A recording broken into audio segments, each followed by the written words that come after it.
y técnicas de la enseñanza hacen creer que facilitan el conocimiento, cuando en realidad lo que hacen es evadir. Ahí dice invadir, pero parece que quedó bien. Es evadir, pero dice invadir el esfuerzo de investigar. ¿Cómo puede esperarse que una persona poco acostumbrada a un esfuerzo interior de investigación pueda ser crítica con respecto a su propia opinión o la ajena? La disponibilidad de instrumentos es una condición de la investigación, pero no la esencia del espíritu investigador. De todos modos, hay que pensar. En la universidad tenemos ese caso tremendo, el de que el computador piensa. Digamos, hay un dicho que es el siguiente: un plagio es copiar de alguien, ¿cierto? Investigación es copiar de varios. Entonces lo que el niño está haciendo es copy, page. Y como se confía que el profesor no le va a leer, entonces son investigadores. Se llaman investigadores. A lo anterior se suma la consideración según la cual la investigación solo ocurre en ciertos niveles. Por ejemplo, en la universidad, fundando una oficina de investigación, un departamento de investigación. Es decir, en ciertas etapas de la vida y en ciertas instituciones, como la universidad y organismos especializados en la investigación, lo cual excusa a los maestros de investigar con sus estudiantes. Dicha situación olvida que el conocimiento tiene génesis y que en su proceso se hallan comprometidas todas las fuerzas y pasiones humanas. Es decir, que el conocimiento tiene historia, con lo cual al transmitirse solo sus resultados se desconoce el trabajo humano empleado en su producción. Se muestra el cadáver de la investigación. Eso es un resultado, un cadáver de la investigación, pues el desconocimiento de su proceso olvida la vida que lo engendró. ¿Puede haber mayor ataque a la democracia? En suma, se puede ver que usualmente en las prácticas de la democracia se olvida la praxis del saber. Y en las del saber, ahí también hay un errorcito, lo estoy corrigiendo, se olvida la praxis de la democracia. Se olvida la libertad y la obligación de saber, obteniéndose entonces una cosmética del saber que sustituye a la gimnasia del saber. Una cosa es la cosmética y otra la gimnasia. Pues eso decía pues hay Platón en Sócrates en el Gorgias. La gimnasia es el ejercicio activo de las capacidades. Por eso, en muchos casos se hacen necesarias las asignaturas de ética y de valores, como decorado de moralidad y democracia, que de un modo artificial pretenden sustituir la verdadera gimnasia o práctica de ella. Si el estudiante se convierte en todos los terrenos en un investigador, no solo desea y admira la democracia, sino que la practica sin preocuparse por ella. Ejercita y cultiva la democracia de un modo natural. Esa fue mi proposición. Y ahí termino. Y muchísimas gracias, para mí ha sido un honor. Carlos, muchas gracias por permitirme leer algo que alguna vez escribí pensando en los maestros y en mí mismo. Bueno, entonces no sé qué sigue ahora. No sé si ustedes tienen alguna pregunta, porque digamos, algunos de nosotros ya leímos el texto. Y de pronto algunos de nosotros tenemos alguna... ¿Pero sirvió leerlo de todas maneras aquí? Sí, claro. Pues lo que hay que hacer con los estudiantes. Miren que leer en voz alta todavía es un valor. A veces cuando los estudiantes, digamos, tienen un texto filosófico difícil, el artificio es: venga, lo leemos en voz alta y entre todos. Y nos vamos fijando en las cosas. La lectura en voz alta y comunitaria ha pasado de moda, pero en realidad es reciente. Los libros para leer, que no eran para leer en voz alta, son recientes. Yo creo que no van más allá del siglo, diría del 20, pero digamos del 19. Hay libros que son para leer entre todos. Por ejemplo, uno muy bello es el Quijote. Uno puede, cuando lee el Quijote, sentir que el libro es para leerlo en voz alta, o como pasa a veces con los diálogos de Platón. porque es que el hablarlo permite la escenificación y la percepción de él. Por eso es tan bello cantar, ¿sí? Porque permite esa escenificación y un ponerse enfrente uno mismo. A mí me parece que leer en voz alta y ayudándonos, pues haciendo bien la puntuación y todo eso, me parece muy importante. Cuando uno solo lee este modo desde chiquitico y le dicen más o menos qué dijo, entonces el profesor dice, con que diga algo quiere decir que estudió. O sea, lo que le está pidiendo es que le dé muestras de que obedece su autoridad, pero no le examine el favor. No, con que diga un pedazo, sí, ahí más o menos lo leyó.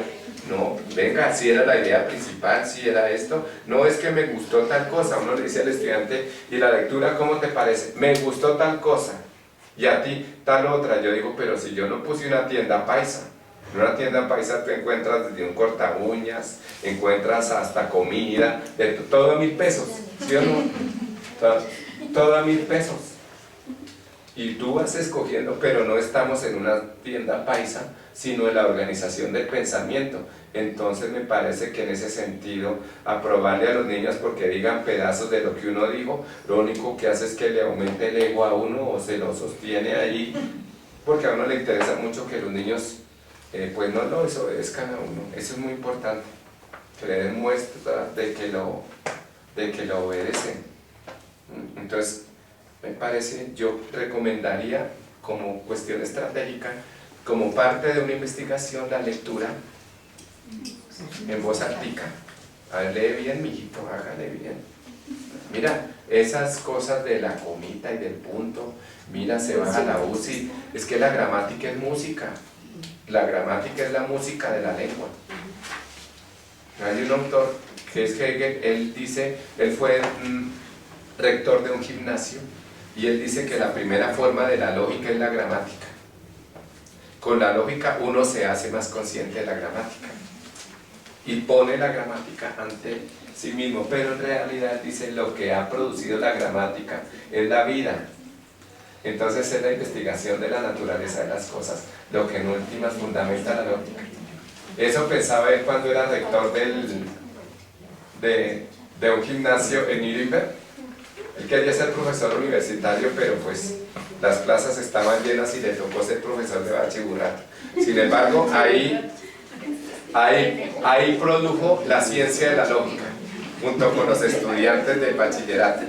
Produjo ese gran libro de él, que es la ciencia de la lógica.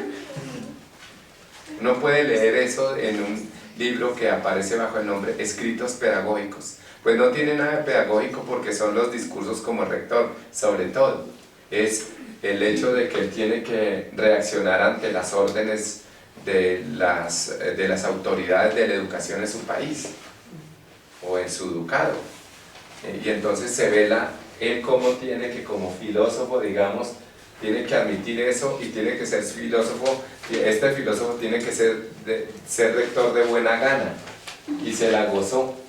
Yo creo que pudo ser la época más productiva de su vida porque es la que va entre sus libros, entre sus grandes libros.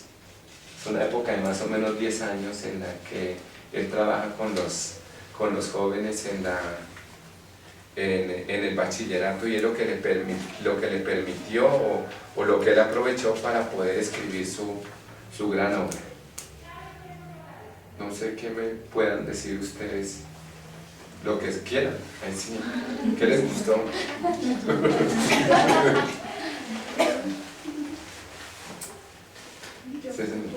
Bueno, de la lectura que alcancé a retomar, me llamó la atención una parte que dice, no es cuánto se sabe, sino cómo se sabe. Sí. Entonces ahí yo reflexionaba, es la capacidad de cómo yo multiplico el conocimiento que adquiero, ¿sí? Ahora bien, otra parte que me llamó la atención fue el hecho de la investigación, ¿sí? Entonces manifiesta el sentir de que un docente siempre tiene que estar en un proceso investigativo. Ahora bien, ¿cómo nosotros, mi pregunta es, ¿cómo nosotros podemos manifestarle al estudiante ese proceso investigativo, que no lo vea tan largo como tal, que tiene una serie de pasos, que la justificación, sino que realmente lo vea como un diario vivir? Sí, me parece a mí muy bonito pertinente lo que usted dice.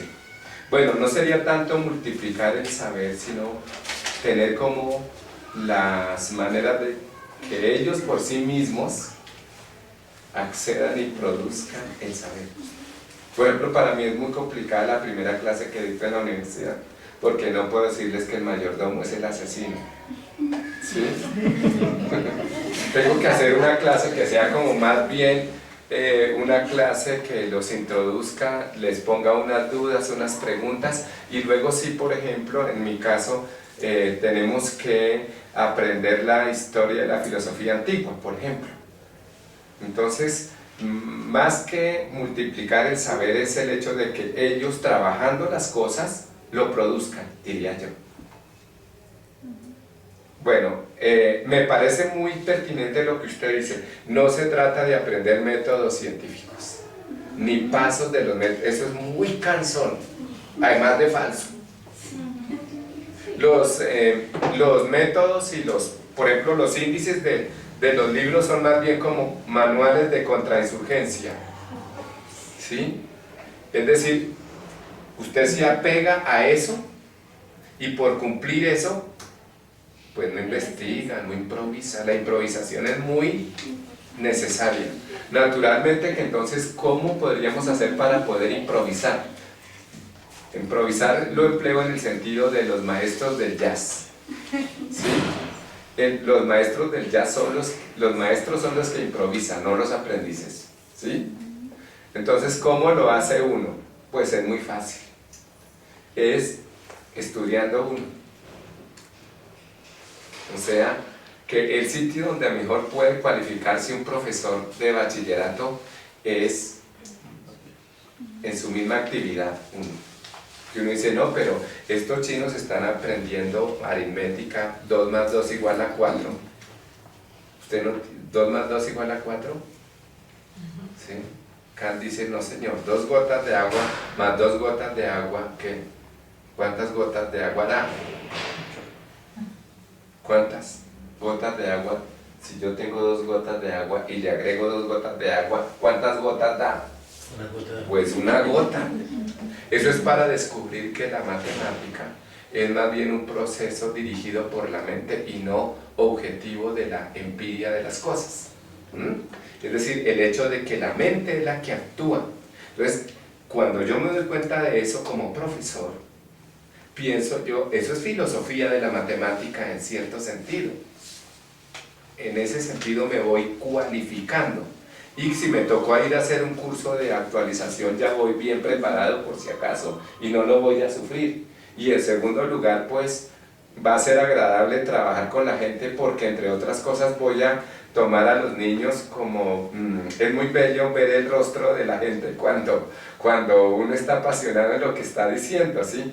El estudiante es muy importante. Yo el otro día en un curso defendí incluso al estudiante que no estudia y que es vago, ¿sí? Porque me insultaron a un estudiante de primero porque él iba de vez en cuando, yo le decía, no, por favor, y me lo respeta, porque no es que él permite que nos financien a los que estudiamos. Hay 2 clases de estudiantes, los que estudian y la masa, los que financian. Entonces él es muy importante y para mí también como profesor, pues, ayuda a que en parte paguen mi sueldo, ¿cierto? No me lo van a insultar. Y por otra, mire la carita que hace. Yo pienso que él me está poniendo atención. Y como ser profesor es un acto creativo oral, muy importante. Es un acto creativo. En la oralidad uno va improvisando y ahí va creando, va haciendo como una especie de performance. Los artistas sí son descarados en eso. Hacen una performance y uno sí no puede hacerla. Entonces me parece a mí que en ese sentido yo hago mejores performances cuando investigo. Entonces usted tiene que seguir leyendo. Si usted es profesor de literatura, ojalá aprecie la belleza literaria de la filosofía. Y si usted es profesor de filosofía, ojalá aprecie el carácter de discusión ética, por ejemplo, que hay en el Quijote. Yo les pongo un ejercicio para que lo miren entre ustedes, que es la lectura de los capítulos 34 y 35 del primer tomo del Quijote, o esa, la novelita del curioso impertinente. Es muy bella, porque son dos amantes que resultan siendo amantes no por viciosos, sino por virtuosos.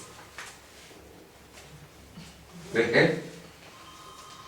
Lo que los hizo enamorarse y traicionar a sus seres amados no fue el vicio, sino es muy bello. Es la fragilidad de la virtud. Es muy bonito. Entonces es un alegato ético bien puesto. Y por ejemplo, que uno sea capaz de apreciar la belleza siendo profesor de literatura, de filosofía, de un libro como por ejemplo, yo les recomiendo que estudien entre todos el libro La evolución de la física de Albert Einstein. No es sino que sean buenos lectores. Es el caso, ¿sí? Le toca a uno fiebrarse con la actualización, digámoslo así, con la de uno mismo, en cualquier nivel, sea de primaria, de bachillerato, no importa. Incluso creo que hay que cuidar más a los pequeños que a los adultos. A mí me dicen, oiga, pero usted cuando le habla a la gente que no es filósofa, le habla con mayor precisión. Debes cuidarse de los filósofos. Y no, le digo no, porque en cierto modo los que no son filósofos están a mi cuidado. Entonces yo les puedo mentir menos, porque los otros, si son buenos filósofos, tarde o temprano salen del error en que yo los metí. Pero los otros no, porque los otros depositan la confianza en mí. Y no ve que es que cuando va donde un profesor le expone su alma, esa es la primera parte del Protágoras, cuando le dice, ¿donde quién vas? Voy donde el profesor, donde el sofista, dice, ¿y te has dado cuenta a quién le vas a exponer tu alma? Entonces en ese sentido me parece que la actualización es clave, no porque nos la exijan, sino porque es el cuidado de uno mismo, francamente. Y además es que así uno va haciendo su mundo, digámoslo así. Uno va haciendo su mundo porque entonces uno tiene una disponibilidad tal en uno mismo que entonces uno, pues a veces no puede hacer otras cositas que pueden, que quieren y pueden hacer otras personas, pero puede decir como decían que decía Sócrates, a veces le atribuyen eso a Epicuro, cuántas cosas no necesita. ¿Sí? Entonces pienso yo que esa actualización no tiene que ser exigida por el ministerio, sino por uno mismo. Hay muchas personas que no han leído el Quijote, por ejemplo, que a uno le parece extraordinario. Yo a veces he encontrado estudiantes que no han leído 100 años de soledad, ¿cómo les parece? Que uno dice, bueno, que no lean el Quijote bien, porque al fin y al cabo el Quijote es un libro de tarea de bachiburrato, ¿sí? Los niños son sinceros, ¿qué es el Quijote? Un libro de tarea de bachiburrato, ¿no? No le dicen a uno, oh, la gran obra de la ley, no, es el libro de tarea del bachiburrato, ¿no? Y leerlo en voz alta con ellos, por ejemplo, chévere, de vez en cuando coger eso. La actualización es más fácil de lo que uno cree, en el sentido de que el profesor tiene que ser autodidacta, y eso es insoslayable, es decir, no se puede. Así tú vayas a una universidad, si no lees por tu cuenta, no puedes atenerte a los maestros. Esa es una prueba de la filosofía, por ejemplo, de alguien. Nosotros o yo veo que alguien ya es filósofo cuando se da cuenta que el problema ya no es con sus profesores, sino con él mismo. Es decir, está metido en un problema. No es que me interesa tal filósofo, tal problema, no dice, comenzó, porque el tipo ya no va a leer lo que le pusieron, va a leer lo que le interesa resolver. Yo, por ejemplo, no tomaba apuntes en la universidad, sino le preguntaba al profesor, profe, ¿y la bibliografía cuál es?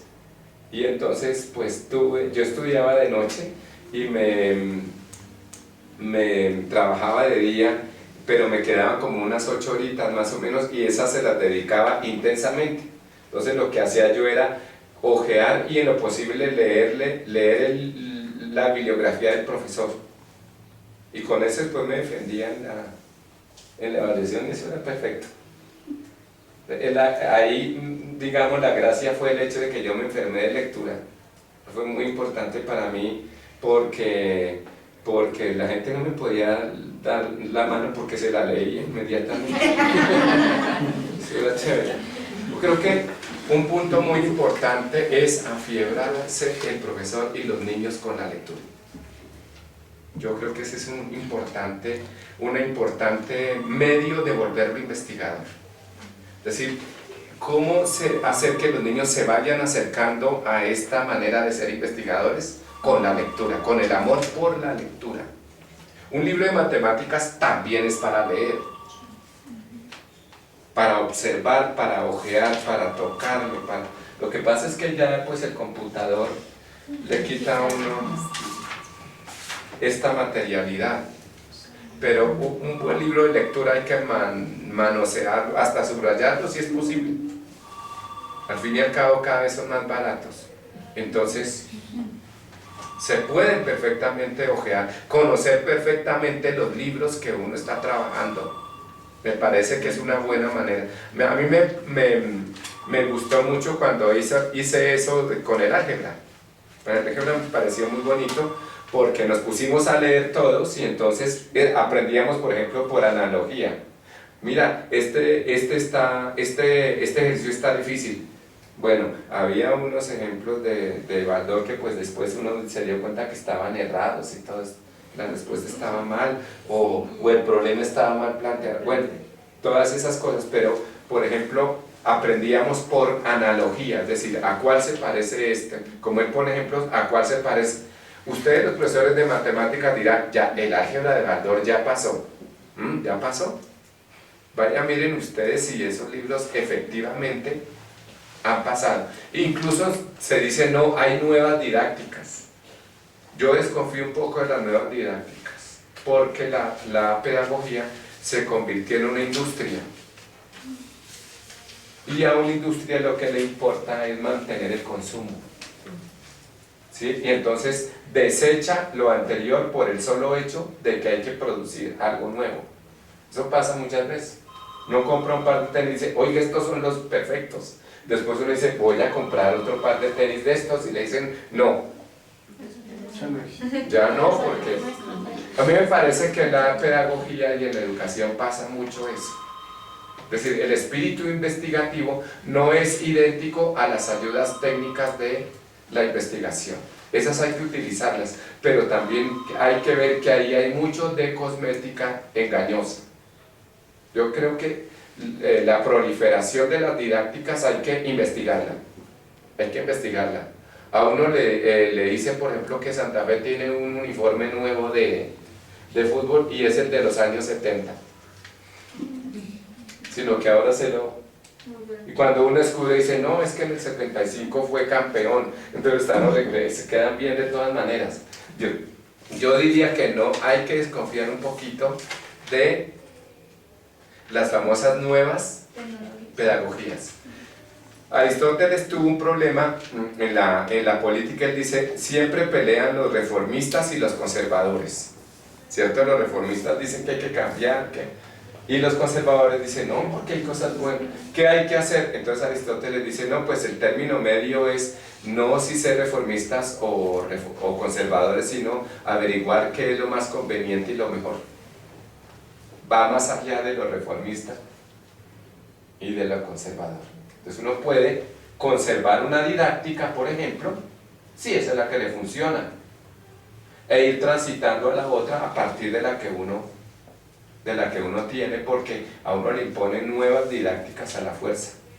Y lo que pasa con el consumo es que usted ciertos aparatos que eran útiles de cierta consistencia ya no se consiguen, ¿ve? Entonces yo creo que habría que ser un poquito para eso, para estimular ese espíritu investigador. Entonces yo les propongo inicialmente el amor a la lectura. Pero de lectura no solamente son los libros de literatura, sino todos los libros. Todos, incluso los de inglés. Los miramos, qué palabras se parece, etc. Me parece que no se trata de tener una sofisticación de un método, como para continuar con lo que usted dice. No es encontrar un método sofisticado, el oficial, unas reglas del método, no. No, las reglas del método no existen. La gente dice, y las de Descartes, lo dice bien, son las de Descartes. ¿Sí? Lo dice bien. Él mismo lo dice allá en el discurso del método, estas son las mías, yo les cuento lo que dice, a ver si de pronto a ustedes les parece que es lo conveniente, pero cada uno tiene que inventarse. Bueno, hay otra cosita que yo quisiera y es perder el miedo a la improvisación y a la experimentación con los estudiantes. Les digo, no, pero estoy experimentando con los estudiantes. A un tipo que sabe no le da miedo experimentar. Me dice, pero si eso todavía no lo sé, espere, no. Me parece que ese punto es importante. Una vez me pusieron dizque, a ayudar a formar la oficina de investigación en contaduría, en la facultad de contaduría. Y dijeron, vaya Franco, ayude a esa gente que pues se la pasan allí encerrados haciendo cuentas y son profesores universitarios y si no investigan pues... Y entonces fui yo y les hablé de cositas de estas, de cómo en la universidad los profesores tienen que innovar e experimentar, porque la universidad es un sitio de producción del saber. ¿Y cómo se produce si no es experimentando? Además no le hacemos nada mal a nadie. Y uno de los contadores me dijo que en economía no se podía experimentar. Que porque si uno improvisa, eso puede producir una catástrofe económica. Pues yo en esa ocasión solté la risa porque le dije, pues vaya, díganle eso a los presidentes y a los que hacen los planes económicos, porque yo veo que con nosotros han experimentado y improvisado miserablemente. Es decir, si alguien experimenta es un comerciante liberal. Esa es una de las características del liberalismo, es arriesgarse a lanzar productos, a modificar algunas cosas en la producción, y luego le dicen a uno, no, que es que en economía no se improvisa porque si no se pierde plata. Tan mentirosos. Si unos quiebran a los otros, si los gobiernos experimentan con nosotros todo el tiempo, y como uno es el pagano, sino que uno ve una pérdida pequeña por ver un impuesto, ¿cierto? Entonces dice, me robaron una platica a mí que es la de los impuestos, pero considerado masivamente es una pérdida muy grande. Entonces, en todas partes se experimentan. Los médicos, ¿qué? Sí, a mí me tocó ser paciente una vez y yo veía que el tipo no estaba como muy seguro y yo como que tampoco, pero si yo le digo, oiga, yo no estoy seguro de que eso sea, entonces el médico, ¿qué pasa? Como es son de esos médicos que tratan de demostrar que uno sabe, pues toca hacerles uno como una venia, porque si no le dicen, no, el tipo es un paciente que no obedece a la EPS y cosas así, porque es que la medicina también es de poder. Pero yo vi que el tipo estaba experimentando conmigo. Sí, cuando me hicieron una cirugía antiestética. Yo los alabé, porque es decir, mejor dicho, tuvo que ser bien planeado para dejarla tan fea. Bueno, entonces yo diría varias cositas muy sencillas para los profesores y las digo con mucho cariño. Primero, amor a la lectura. Es muy fácil. Es muy fácil. Segundo, la improvisación. La improvisación en el sentido del jazz. Hay que perder ese miedito. Y tres, pues la actualización del profesor, eso es claro. ¿En dónde se cualifican mejor los profesores del bachiburrato? Yendo donde otros que no han sido profesores. Eso es tenaz. Algo así como cuando uno recibe conferencias de un psicólogo soltero, pues esto es terrible. En los psicólogos existe un niño, pero vaya, mire a ver si el niño en los psicólogos existe en la realidad. Entonces a uno le toca jugar con el psicólogo, porque como tiene un poder donde yo no le obedezca, el psicólogo dice que con razón que el chino es así, si el papá es así. Entonces a uno le toca también ser hipócrita, sobre todo con con el psicólogo. Además, como esa gente muchas veces no ha hecho una investigación científica, por ejemplo, no saben que el concepto de causa es caduco. Y entonces buscan una causa. Y la familia siempre la causa. ¿Sí? Entonces, si la mamá es muy consentidora, es porque es muy consentidora.